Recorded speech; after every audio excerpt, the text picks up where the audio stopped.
Hi Pisces. It is the day of the conjunction. And as of tomorrow, you are super magnetic.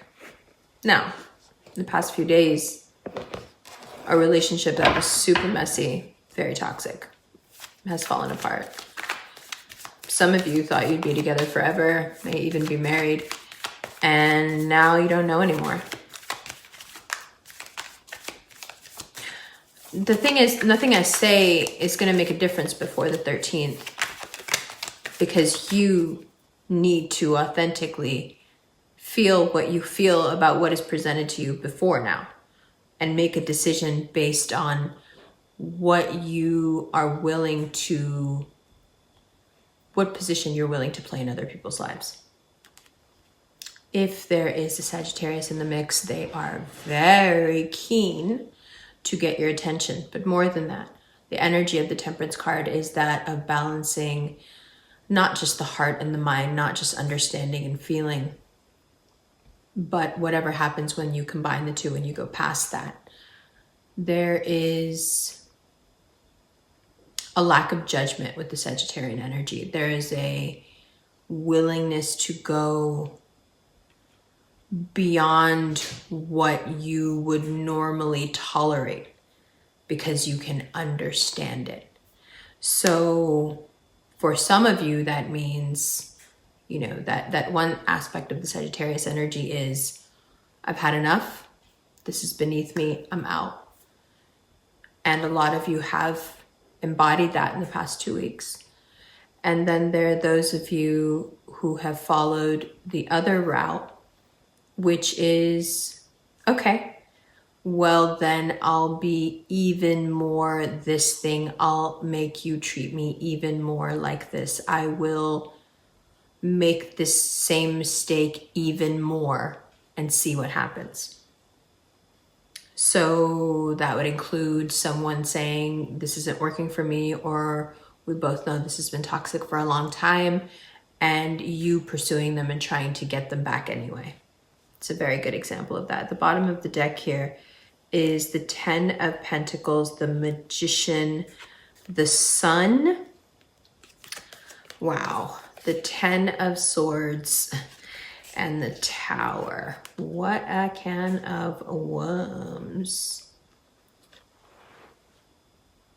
Check it out. Okay. So one by one here. The 10 of Pentacles and the Magician and the Sun speak to really what has to happen in terms of career and work. Venturing out in terms of career and work outside of your coral reef, Nemo, is a really good idea. It will bring you even more success. And what I mean by outside of your coral reef is that even though you are successful and you love to network and you are popular and you are loved, you have a tendency to stay in groups and stay in a certain genre, and maybe it's time to expand that. And you're thinking, well, you don't know my career per se. No, but there's room for synergy everywhere. Let's put it that way. We're approaching a time where, quite honestly, it doesn't matter what you do, but really it matters how you do it. And if you can in some way showcase that and make it into a commodity, which most of you can because you're very creative. So 10 of Pentacles, the Magician and the Sun, is about you being that creative, resourceful person who moves and adapts and changes with the time and figures out in 2020 even more amazing ways to, one, make money, two, to nurture that power, that magic within you even more, you know, manifest great wealth, opportunity, satisfaction, and also contentment, love, safety, the kind of situation that makes love grow. And then here is the 10 of Swords and the Tower. As always, Pisces, those two fish have a tendency to swim either chasing each other's tails or in opposite directions. And when they swim in opposite directions, there isn't much synergy to be had. Anything actually that could go well instead. anything that could go really well and be a really great opportunity is instead looked at as cataclysmic, and why wasn't it this instead, and I thought this was going to happen instead, and why did it go this way? So your headspace in 2020 and what you have decided, what energy you have decided the world is giving you, is what you will manifest. Right? That's the only way I know. That's the only way I know how to put it. You're in that really amazing sphere space in 2020, like that movie Sphere. And I think I've said that to you before, where you can take this any way you want to, and it will turn out that way.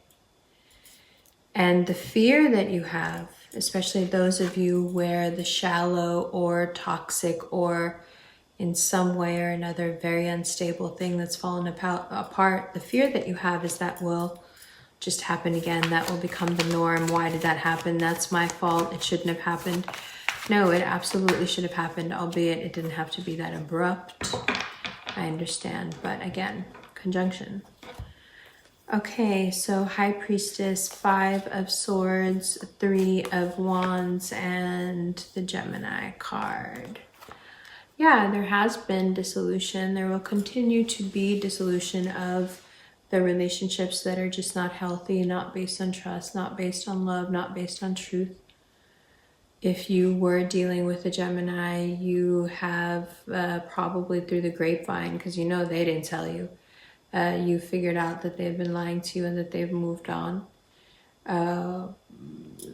And for those of you who were like sitting back in your power, like we've been talking about for months now, you already peeped this coming, and you may have already, you know, been out on this person.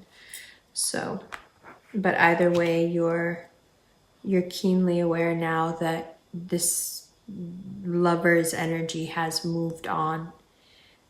And then there is the Taurus card, the Hierophant, and the Wheel of Fortune is the bottom of the deck. And the Knight of Wands and the Hanged Man. So it's really important that you solve your communication issues with this Taurus. It's really important, because where there should be this dynamic exchange, or there used to be, now you have this kind of stuck feeling, and we don't want to do that. And the only way to not have that is to, 1, share your wins with this person, obviously, or collaborate in some way, but also 2, communicate. Communicate about how much you still like this person and how much you still want to be around this person. Now, if they're leading you on and making you feel stuck, and really it's them that's, you know, stringing you along, it's also very important then to say that and to let karma do what karma does. Also fine. Also fine. Capricorn season has been a bit messy. If you've been dealing with a Capricorn or earth signs in general, I think you will agree, especially Virgos, oh Lord, I think you will agree that it has been messy mess. Whole lot of messy mess, especially, look here, whole lot of messy mess. That's fine. Let's look at these, huh? Let's look at this whole how people have been acting around you reading. I love you. Happy New Year. Happy 2020. It's going to be really good for you. I'm excited. Mwah. Hi, Pisces. Welcome to the second part of your reading. All right. So, if you watched the first part on Instagram about a week ago, then the part about the dissolution of the relationship has already happened, and you are trying to figure out where to go from here. Let's start from the beginning. I apologize, my jet lag was a lot more severe this time than it usually is, and I'm pretty sure it has everything to do with what's been going on astrologically, as does everything. Excuse me as I drink something, please do the same. So I have had what you could only characterize as a constant and consistent pressure headache for a few days. It has finally subsided, and I don't like to really do readings when I have a headache because it's very difficult to concentrate. Well, it's a certain kind of concentration where you're not really focusing, and a headache will make you focus so much that it pulls you out of that space. And I'm sure that makes sense to you, if to nobody else. So let's go through them one by one. Temperance. It is what is called for from you the most.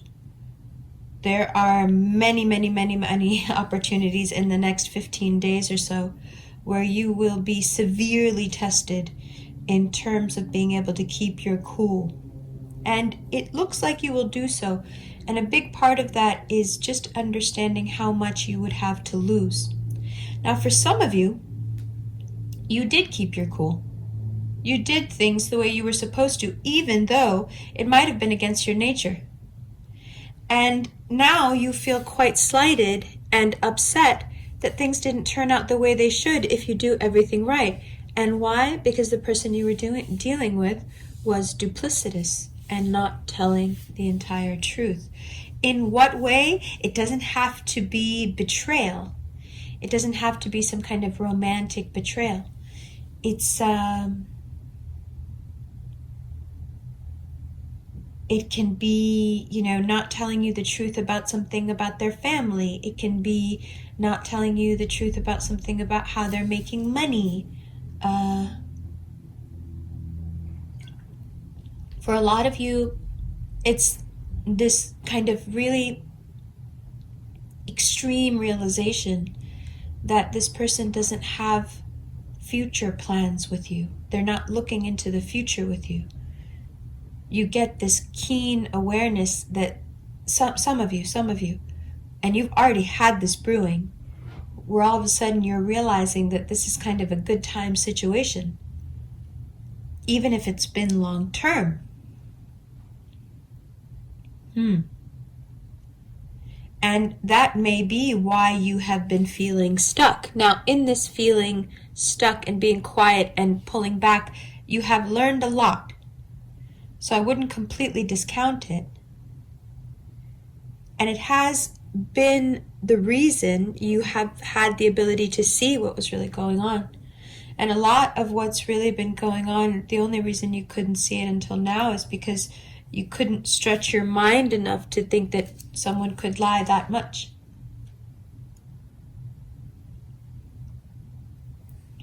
It can be family or work, but for a lot of you, as the Lover's card indicates there, it's a romantic relationship. Moving along, let's say you haven't felt stuck. Let's say you don't feel deceived at all. And that has nothing to do with your romantic life. Skip ahead. Let's go to the Knight of Wands here. Yes?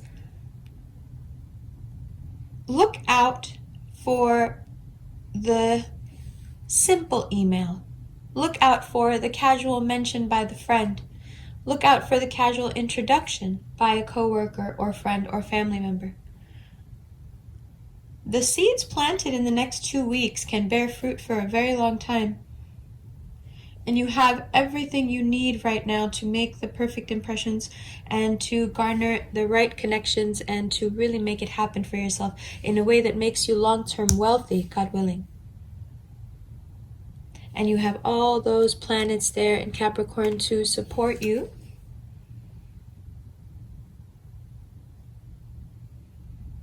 And they're supporting you in a way where they're going to bring out of you that which troubles your subconscious. So it may not feel like support all the time, Pisces. The 5 and the 5 with the earth sign in the middle, you have to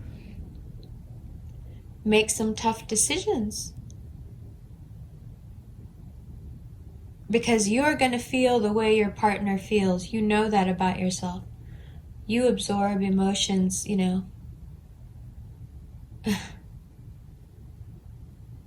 quicker than anyone. You can just breathe it in. So you have to look now at anyone that is a potential or could be or was that you can't get over, and you have to wonder, What kind of mood do they spend most of their time in? What kind of mentality do they have? And what does that mean for you? Because you're going to be absorbing their mindset, right? These are big questions. These are big decisions. These lead to major changes in direction in one's life, in one's career, in the state of one's heart.